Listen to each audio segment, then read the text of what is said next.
ఇదిలా ఉంటే 175కి 175 స్థానాల్లో గెలిచి చరిత్ర సృష్టిస్తామన్నారు మంత్రి అంబటి రాంబాబు. తాము మేనిఫెస్టోను అమలు చేయలేమని చెప్తున్న టీడీపీ వాళ్ళ మేనిఫెస్టోను ఎందుకు దాస్తున్నారంటూ ప్రశ్నిస్తున్నారు. జనసేనకు 20 నుంచి 25 సీట్లు ఇస్తే ఎక్కువేనంటూ సెటైర్లు కూడా వేస్తూనే చంద్రబాబును నమ్మితే మోసపోతారని పవన్ కి హితవు పలికారు. ఎవరు పార్టీ మారినా పద్మవ్యూహాలను ఛేదించే వ్యక్తి జగన్ ఒక్కరే అన్నారు అంబటి.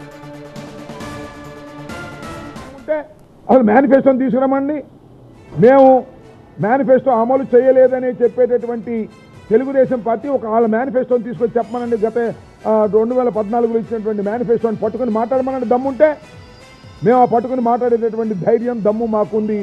అలాంటి విశ్వాసాన్ని ప్రజల నుంచి మేము పొందామని మనవి చేస్తున్నా. ఇచ్చిన ప్రతి హామీని నెరవేర్చినటువంటి వ్యక్తిగా మళ్ళా తిరిగి మేము ఓటు అడగడానికి వెళుతున్నాం, సిద్ధమయ్యాం.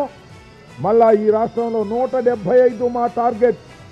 అధికారంలోకి రావడం కాదు, ఏ 150తోనో 130తోనో 120తోనో అధికారంలోకి రావడం కాదు.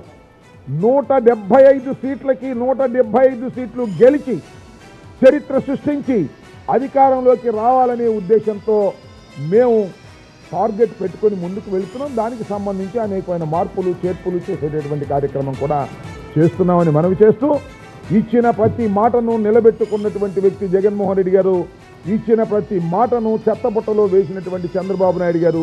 ఇది వారి వ్యత్యాసం అని ఈ సందర్భంగా నేను చెప్పదలుచుకున్నాను. ఏదో మాట్లాడుతూ ఉంటారు తెలుగుదేశం వాళ్ళు, జనసేన వాళ్ళు. ఇంతవరకు వాళ్ళు సిద్ధమే కాల, భేటీల్లోనే ఉన్నారు. మేము సిద్ధమయ్యాం, ముందుకు దూసుకుపోతున్నాం. వాళ్ళు ఇంకా సీట్లు నోట్లు లెక్కేసుకునే పరిస్థితిలోనే ఉన్నారు. రా కదలరా అంటున్నారు కనపడ్డంలా. ఎవడో కదలొచ్చే పరిస్థితి లేదు. ఇది 175కి 175 స్థానాల్లో గెలిచి చరిత్ర సృష్టిస్తామంటున్నారు రాంబాబు. అసలు తమ మేనిఫెస్టో గురించి మాట్లాడే ముందు మీ మేనిఫెస్టో ఎందుకు దాస్తున్నారంటూ సెటైరికల్ గా ఆన్సర్ చేస్తున్నారు. జనసేనకు 20 నుంచి 25 సీట్లు ఇస్తే ఎక్కువే అంటూ సెటైర్లు వేస్తున్నారు. చంద్రబాబును నమ్మితే మోసపోతారని ఇటు పవన్ కళ్యాణ్కి హితవు పలుకుతున్నారు. ఎవరు పార్టీ మారినా పద్మ వ్యూహాలను ఛేదించేది మాత్రం జగనే అంటున్నారు అంబటి రాంబాబు.